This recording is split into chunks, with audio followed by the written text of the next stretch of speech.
Sinadya o aksidente lang? Yan ang iniimbestigahan ngayon ng Philippine Coast Guard kaugnay ng pagbangga ng isang foreign sea vessel sa bangka ng mga mangingisdang Pinoy malapit sa Bajo de Masinloc. 3 kababayan po natin ang namatay sa insidente. Para sa iba pang detalye, nasa frontline na balitang yan si Jenny Dongon live mula sa Subic, Zambales. Jenny, anong update dyan?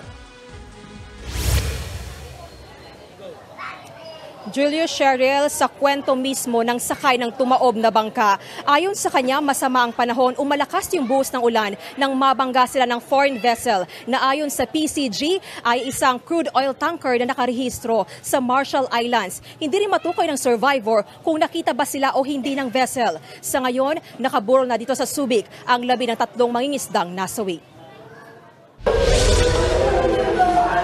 Pagpasok ng mga kabaong, napakagulgol na ang mga pamilyang ito ng 3 mangingisdang nasawi sa dagat malapit sa Bajo de Masinloc. Ang muli kasi sa nilang pagsasama mula sa mahigit 1 linggong pagpalaot, nauwi sa masakit na pagkikita. Bakit ganito po kami iniwan, Papa? Hindi ka namin manilayan.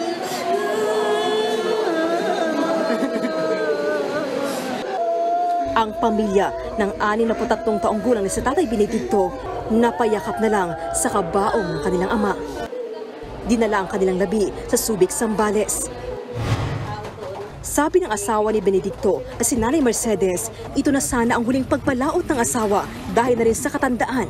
Kaya naman labis ang hinagpis niya.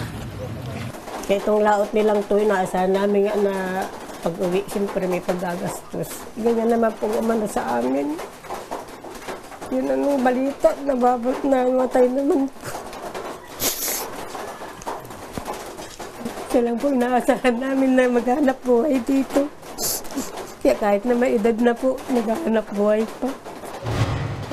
Ang masaklap pa, walang-wala silang perang panggasto sa pagpapalibing. Kaya nga, kailangan po namin makahingi ng tulong sa inyo. Lalo na po yung pagpapalibing sa asawa ko. Hindi ko po alam sa lilibing. 4 na araw ng pampagitan. Lilibing na siya. Maaari lang po tulungan niyo kami. Base sa investigasyon ng Philippine Coast Guard, alas 4:20 na madaling araw nitong Lunes, October 2, nakaangkla sa laot ang Philippine fishing boat na FFB Diren sa may Bajo de Masinloc. Sakay nito ang 6 na mangingisda kasama ang kanilang kapitan. Meron din mga nakasakay sa ilang maliliit na bangka. Masama ang panahon noon kaya hindi napansin ng mga Pilipinong mangingisda ang pagdating ng malaking foreign vessel na Pacific Ana, isang crude oil tanker vessel. Dito na hit and run ang bangka. Tumaob ito kasama ang mga mangingisda. 3 ang patay kabilang ang kapitan. Dahil nga masama ang panahon, tumagal pa ng halos 4 na oras bago nalaman na mga kasamahan nilang mangingisda ang nangyari.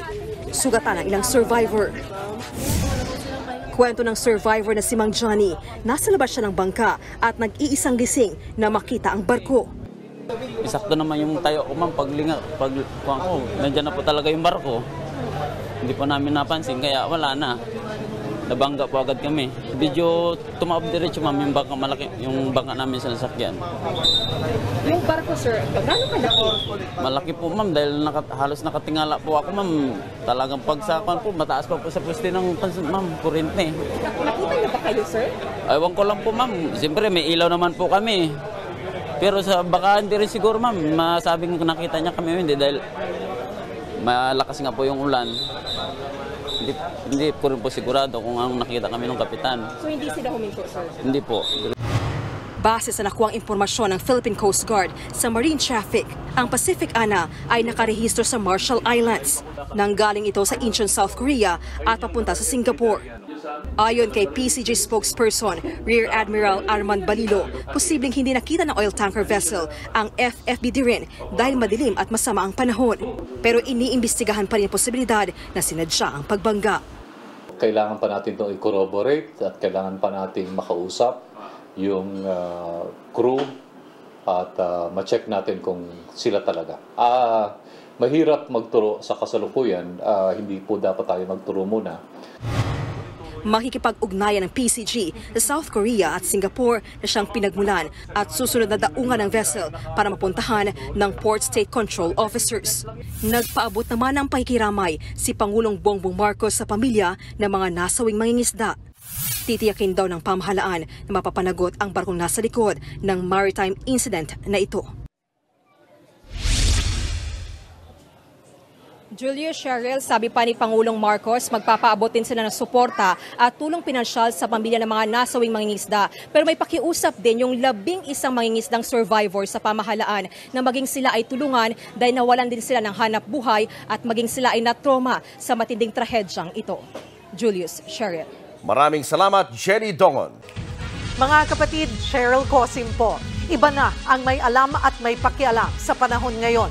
Para sa tuloy-tuloy na balitaan sa Frontline, mag-follow at mag-subscribe sa social media pages ng News 5.